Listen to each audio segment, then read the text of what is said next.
what I'm going to do is try and look at what are the lessons learned that we have during the first and second wave that we fought with. And the second is related to the potential of emergence of the third wave. Now, there is an important disclaimer that I must make. COVID 19 is one of the most rapidly evolving science that we have witnessed ever. The findings tend to change over a period of time, and one needs to be updated to try and make inferences out of them. What we must understand is this is a virus which tends to mutate rapidly, especially in view of the fact that it gets an opportunity to mutate because of large outbreaks that tend to occur and different defenses that we tend to offer. And naturally, whatever I say can perhaps be acceptable today, but tomorrow we still do not know, the virus may fight with us in a different way. Now, the asymmetric warfare, that's like a guerrilla warfare, began in 2020. This was a virus which spread through respiratory route. We did not know, largely because there were most of the people who were asymptomatic, and it tended to kill the weak and old.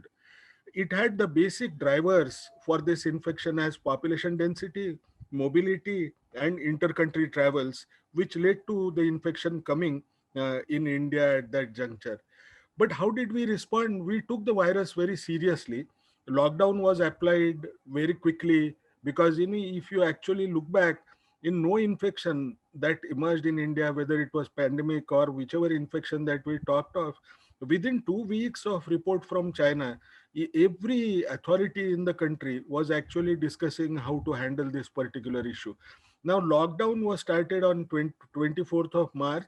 There were successes that can be associated with it because it delayed the outbreak, provided us an opportunity to enhance production of PPEs, disinfectants, ventilators, RT-PCR machines, oxygen, the reagents that you require to test, as well as we could add beds into ICUs, train the manpower, and also enlarge the scope of testing, which was perhaps far too restricted. But when you say that, there was a challenge, that there was an impact on migrants and economy, which was unavoidable. But if you consider the total population that we have, and if we wanted to educate them on preventive measures and ensure that they adopt them, perhaps there was no other way to do it very quickly, and that's the reason lockdown was started. When you go for a lockdown, there are two things which may happen. You may have to balance health outcomes as well as economic impact, and most of the things that we will subsequently encounter, we will understand that there were negative impacts, but at the same time, positive impacts were also as stronger. Now, if you look at our laboratories, if the first time when we did RT-PCR for COVID-19, it was standardized on 21st January on 2020. Now, at that juncture, this was also a very rapid response. The total number of global cases were only 314.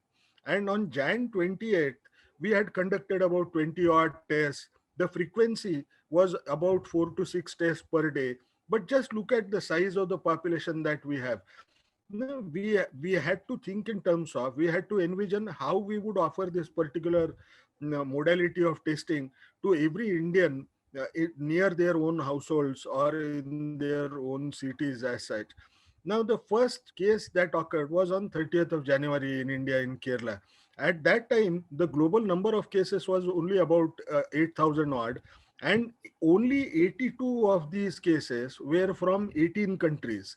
Rest of them were from China. But still, we went ahead, pushed very strongly, and the result was today we have established 2,720 labs, of which there are 1,288 labs which belong to government sector. And if you look at the number of tests that we have done, they are humongously high. It's about 42 crore tests. We currently do 18 lakh tests per day. Now, what was another thing that perhaps is a lesson that we need to keep at the back of mind? When it comes to managing patients, you need drugs. When you need drugs, unfortunately, here we had to adopt a different kind of an approach. And what was it that was seen? Because of the panic, people started using the old drugs which were always in all the runs that you had against any infectious disease of which we didn't understand much. And the instead of adding effective drugs, the saga changed. No, it was dropping ineffective drugs, whether it was boosted lopinavir, ivermectin, oseltamivir, favipiravir, hydroxychloroquine. Tocilizumab may be still a question mark as of now with newer evidences emerging. Convalescent plasma, interferon, and remdesivir continues to be a question mark. And vitamin C, D, and zinc, some of these drugs which we always use when we don't understand much, were essentially used. And that was another thing which we had to think about. What is most important is we should understand that we should practice what you know the best. No, high flow nasal oxygen, prophylactic anticoagulants, prone positioning, quality management of chronic morbidity, and eventually recovery trial showed to us that steroids can perhaps be a better answer among those who need oxygen when they get admitted. And that was something which we had to keep at the back of mind. At the same time, many vaccines started becoming available globally. In December, US gave approvals to Pfizer and Moderna. And in India, when it came to Covishield and Covaxin, the phase 3 trials had begun sometime in December 2020.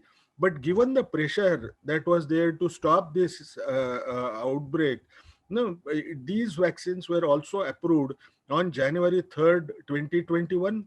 And the most recent vaccine that has been approved is Sputnik V, which was done on April 20, and Moderna vaccine has been allowed to market it in India. So essentially, what was the issue? When you were approving these vaccines, one must remember both the vaccines were undergoing phase 3 trials. And that created a little bit of confusion in the minds of people, because you had prioritized healthcare workers as the first population to receive these vaccines, and the frontline workers subsequently. The very fact that these new vaccines could be generated within 1 year's time, they could be developed when usually they require about 10 years time, it created some amount of anxiety. There was vaccine hesitancy among healthcare workers. It should be the reverse. Vaccine hesitancy among the healthcare workers, and vaccine eagerness among elderly. Both tend to depend on risk perception, understanding of their efficacy, and adverse events, but both pose major challenges. One of the biggest battles, if you recall, has been with the infodemic and social media. Unfortunately, in this outbreak, there is a classical phenomena that we have seen, that is preprint reviews were started getting published. Now, that was only because there was a sense of urgency. People wanted to avoid delays in publication because this was rapidly transmitting infection. But what it eventually did was majority of these which were not peer reviewed started getting printed, started getting coming on the internet, and there was a tsunami of new knowledge. And if you actually look at it, they were being read by almost everybody, including laypersons and media. And we must admit that we have low scientific literacy, and therefore it resulted into different understandings, and that information actually was pushed into social media, which became very difficult to handle at that juncture. If you look at what happened when after the lockdown, the lockdown in India was fairly successful for one simple reason. We managed to push this outbreak by about 4.5 to 5 months. We ramped up all our capacities, the healthcare infrastructure, and the result was we were almost ready by the time this outbreak had started as the first wave, little more intensely. But this particular outbreak actually came down sometime around January 2021. The first wave was getting over. But at that juncture, what was also happening in the community, if you actually look at, people were giving up mask use. It came down from 71% to 61%. 71% was at its peak, and 61% was on March 1st. If you look at cell phone mobility, which is actually an indicator as to whether people are following these lockdown related guidelines, you find that it was 43%, minus 43% to begin with in the month of August, which was really good. But it became only minus 16% by February 16th. So it was almost like people were coming out on the streets without bothering about masks. And then, if you actually look at an unfortunate fact that we had reduced the number of tests that were getting offered, because perhaps people were also not coming for testing. It was almost close to about 60% of testing that was happening from the peak at that juncture. The result, we all know that it impacted our achievement significantly. What is also important for us to remember, that when it comes to COVID appropriate behavior, one lesson which we did not pay attention to, no, one was Spanish flu, SARS, and MERS, which actually required the same kind of practices to prevent. Unfortunately, we have them in our memory, but to practice those precautions, no, we forgot them, and those practices did not last long. What is important is we need to involve communities, if at all, if a sustainable change has to come. Now, if we want to involve the community, how we must do that? We should have a high level of community engagement. It could be peer-led model, it could be community opinion leader model, it could be behavior change communication approach, which changes human beings as such in terms of behaviors that they adopt. And we should have had involved CBOs, NGOs, and self-help groups as gatekeepers. But one needs to have a caution. One needs to keep one thing at the backdrop in our own minds. And one thing is, none of us in the world know any approach when you apply lockdown. How do you actually go for community engagement when people are not coming out? How do you handle that bit?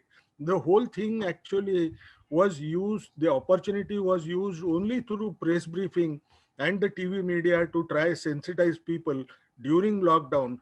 But it alone cannot be a very successful example of handling this particular issue of community involvement. While this was happening, if you look at certain countries like New Zealand, Dr. Kang belongs to the South Korea, Japanese, as well as China. One thing which we understood, when the waves used to decline, what they did essentially, they did not lose the guard. They continued to have early detection, isolation, and contact tracing strategy as one of the major tenets on which they actually believed in. The result is, today, since we could not do the same, you find that today it's a horrific story across the world. It's not only India, but this has happened across in the world. Today we have crossed a number of about 18.5 crore people who are infected across. In India, this figure goes beyond 3 crores when it comes to numbers. When it comes to deaths, for about 4 lakh people have already died due to this particular infection. 40 lakh people have died due to this infection globally. And in India, we have lost about 4 lakh lives, which people also criticize, saying that it may be an underestimate because our death registries are not so robust. And what has happened now? Now you look at the epidemic curve in India, you suddenly start realizing that the first curve appears to be very small, the first wave, and the second wave came very sharply and it has started going down. Now, even a common man, if you look at this particular graph, one would feel that the second wave is ending. But is that a reality? Perhaps not, which we will try and see subsequently. We faced unprecedented challenges in this second wave, whether it was oxygen supplies or supplies related to drugs, or even the deaths, the number of deaths that were occurring at that juncture, the people trying to vie for hospital beds in the larger cities as such. And what is also important was, though we had vaccine available at that juncture, even supplies of vaccines were found to be deficient, and many a places, even today, you find vaccine out of stock boards all around. So these challenges are important to be handled. We need to invest in public health as such. That's a message that we need to keep at the back of mind. We need to look at the steroids, which was perhaps a magic wand at that juncture, the only drug that was found to be fairly successful through recovery trial at that point. Now, when it came to the second wave, we started using steroids even for mild diseases. There were some people who disregarded those findings, and they said instead of starting it among those who require only oxygen, if you provide this even for patients with mild disease, that may help, but it did not. And some people used it for a longer time beyond 10 days that was advocated. And the result, they did not understand that steroids increase viral replication. Steroids tend to unmask other infections. It adversely impacts diabetes and hypertension. And one of the phenomena that was seen was mucormycosis in the second wave. And what is also important, which is a pending new emergence of a concern, is an area related to avascular necrosis of femur and even osteoporosis among those who have received these steroids for a longer period of time. Now, if I was to comment, no, is this second wave over as it? To me, this is still not over. This time, the outbreak has been very severe in rural areas where there was population density in rural areas is comparatively lower. They were spared mainly because of low population density and low mobility in rural areas. And there, in the second wave, the rural areas, because they had a larger vulnerable proportion of population, you suddenly found that the infection was far more stronger compared to urban areas. Unfortunately, their access to testing and hospitalization continues to be low. The result is you suddenly find that rural areas numbers perhaps are not so well representative of these rural areas. And at the same time, we must also remember that there is a low adherence to COVID appropriate behavior, and we are continuing to lift the lockdown, however calibrated lockdown that we are talking about. That brings in lot of vulnerability. But still, people talk about third wave. To my mind, the second wave is not yet over. To my mind, it might end sometime in the month of August, by 15th of August or so. If it doesn't go the way we would expect, perhaps there would be plateauing that you might see at any level around 40,000 odd. You might find that there would be plateauing and minor surges that may occur. And eventually, by August 15th, perhaps this may go down. Now, what is important? Why am I saying this?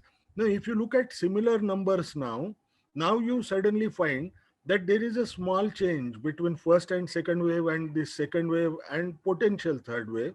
No, so you look at what was there at the peak when we had second wave, and then you look at what are we, where do we stand as of now.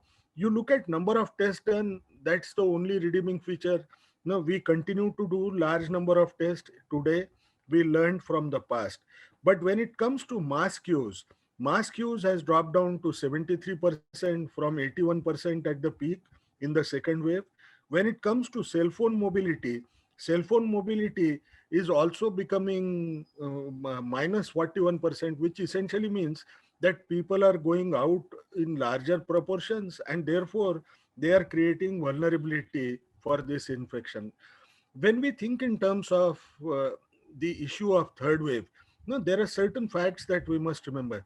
Somebody who gets natural infection, one question that comes to one's own mind, how long would be the duration of protection? So what do we know as of now? That if somebody is infected naturally, perhaps the duration of protection is definitely likely to be there up to 8 months time.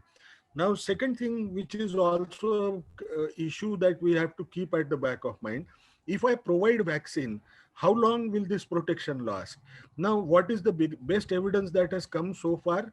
Because vaccines have been only given off recent, so you don't have a longitudinal data which could be available to say with certainty that it may last for an X amount of years or months. But what is it that it is showing? That even if your antibody responses come down, if you look at the bone marrow, there are evidences which suggest that your T cell memory cells are actually activated and they lie down right there, so that even if the person has passed 1 year's time, perhaps he would still be protected if the vaccine is given to them. But we don't know how long it will go beyond 1 year. Why is this important? Because one of the issues, which we have to understand, येते. there is a city called as Manaus in Brazil. In that particular city, one must understand that in the first wave येऊ itself, शकते, सूज येऊ शकते. close to about 76% of the voluntary blood donors, they were found to be infected. Now this figure was close to the herd immunity figure, and then people thought that this city will never witness the second wave. But did this happen? It did not happen. And when the second wave struck, it went up as rapidly as we have seen in our country as well. And when they tried to find out the reason, they found that the virus had mutated from the changed virus from Wuhan to D614G mutation that was seen at the time even in India. And from there, it went on to mutate to certain mutations which were peculiar to Brazil, that is a P1 virus, and then B1.1.7 and B1 3.51. Now, one of the things which we have to understand is we were shocked because this is a virus which was not expected to develop mutations so rapidly, because it doesn't mutate so rapidly, but still this started happening. And this has become a major concern because of late, one of the issues that is being understood, there are four major variants of concern. And by variants of concern, what do we mean? That those variants which probably have higher transmission efficiency, or those which may lead to change in its own virulence, which could go towards severity. But change in virulence is not so common. Only the English variant which we had 20% more likelihood to be severer in people, but none of the variants otherwise showed that kind of severity. But there are variants of interest which continue to remain there, because this infection continues to be propagated in different parts of the world. Unfortunately, we in the end we had Delta variant that emerged, that was detected in India. I would never say that it was developed in India, because we still do not know. No, this could have had been present elsewhere. Newer mutations could come and probably add to the core mutations that have been seen earlier. The result, this particular Delta variant became infamous for a variety of reasons. Not only does it have increased transmission efficiency, the Delta variant has one mutation which we call as P681R mutation, which leads to cell transmission of this virus, and therefore it reduces the ability of monoclonals to be effective against this particular variant. And this is a variant which is perhaps moving out strongly in rest of the parts of the world, which we are hearing as of now. But there, what is most important is there is no variant of public health significance so far which defies the vaccine per se. Now, why are we trying to look at this issue? Because all of us know one fact, that if we have to control this infection, we must have herd immunity. And when you calculate for herd immunity with certain assumptions, you realize that different countries came out with different figures that range between 58 to 74%. But what is most important is this particular figure kept on changing, especially mainly because the mutants that emerge, they lower the efficacy of vaccine, and the level that you want to achieve for herd immunity tends to sharply rise. Now let's try and look at how does this happen. Now, if you look at estimated efficacy to prevent disease or infection by variants, you will suddenly find that mRNA vaccines are, in all, no, overall, they are particularly far more impactful as such. When it comes to the vaccines that are available here, you find that there would be a variable degree of protection reduction in protection that tends to occur with different mutations. At the same time, you must understand this is one estimate. What you hear, whether Covaxin or Covishield tends to protect you better, is essentially from lab studies. But if you look at human labs, that actually the experiments that are occurring, you find that even in India, even if people tend to say that there should be a lower efficacy with Delta variant, it has not happened because the curves have dropped down dramatically. So anything that you detect in lab does not necessarily mean that it would happen in human beings, but there is always a threat that the protective efficacy could be smaller. So should we be worrying that the vaccines which are currently available may not work against different variants? If you look at this antigenic space plot, you will suddenly find that all the vaccines which are currently available, they tend to work well. So there is no reason to suspect that these vaccines would not be useful against variants. Now let's try to look at the issue related to the third wave. Now, ICMR conducted three national sero surveys so far. The fourth one is currently ongoing. This perhaps by this month end or by mid month, you might get even the results of this fourth national sero survey. If you look at, when we look nationally, we found that overall exposure in the total population in India was 0.73% in the first survey, which was done in May and June 2020. It increased almost by 10 times in August, September 20. And then when we did that in December, it increased to 24%. Now, one of the issues that may come, because we still haven't completed lab testing, now one issue could be, where are we? No, it is possible that you might have at least 2.5 times increase in this proportion. So it would not be wrong to assume that you have at least 50% people who are already exposed to natural infection. Now, you look at the other facet with respect to herd immunity, because herd immunity tends to contain those people who are infected and therefore protected for a fairly long duration of time. And the second could be those who receive vaccines and they remain protected. If you look at our performance currently, we have close to about 20% people who are already protected. So essentially, if you have 50%, which we will confirm maybe by this month and everybody will be able to read that, you will find that you are approaching very close to the herd immunity levels at this time point. What is most important for you? Since we think that we would be closer, what is most important for industries to continue to work? Not only should you vaccinate your workers and their families as one of the best steps, you must understand that you also need to think in terms of safety and prosperity of others surrounding them. That may be not only for their own lives that you want to protect, but also that industry would require consumers and healthy consumers to actually generate income to buy them. So both have to be considered as CSR issues over a period of time, to my mind.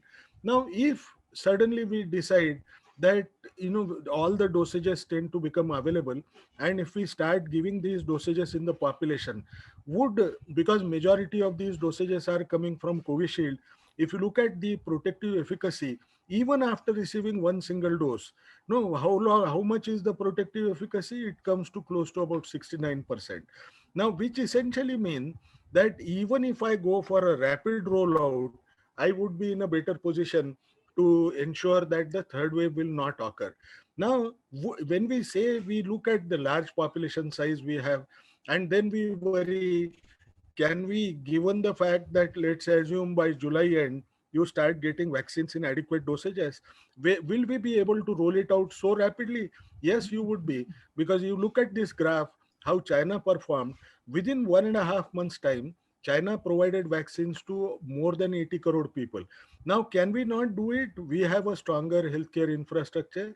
The only limitation is availability of dosages. If it comes to that, to my mind, we should be in a better position to ensure, if dosages are available, December should be a higher target where perhaps every adult would be immunized, excepting for those who may still have vaccine hesitancy at that juncture. In other words, if I was to state, it is more likely that there will be a longer interval between second and third wave compared to the first and second wave.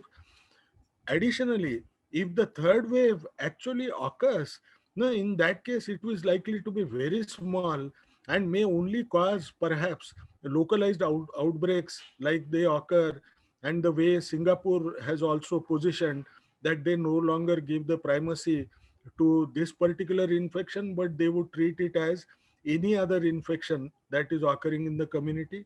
But all this is subject to one fact, that unless this all these things could change if a new variant that tends to occur that can defy vaccine and infection induced immunity, it hits the world, then we have a issue with respect to this. Now why this has become important? Because there was a vaccine which was being developed by Merck, which is called as CureVac vaccine, and this vaccine could only protect, people, and the protective efficacy was 47%. So they dropped this idea in the phase 3 trial.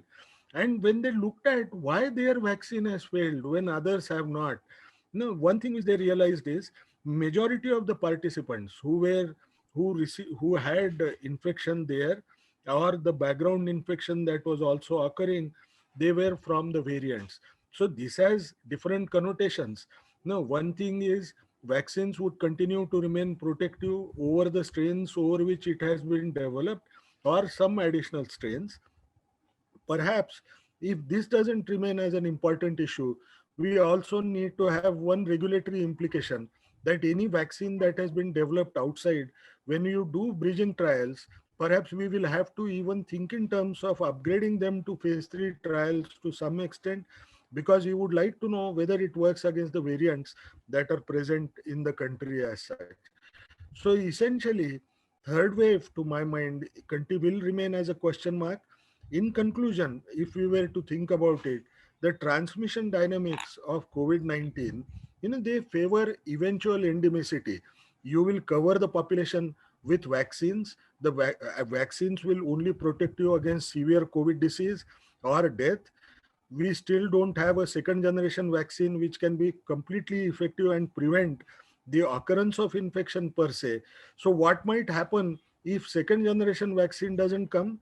You will find that all those who get vaccine on exposure will develop mild or asymptomatic infection and keep on transmitting that until the time it normalizes. The mutated virus perhaps won't have that kind of virulence, and but still would retain high transmission efficiency.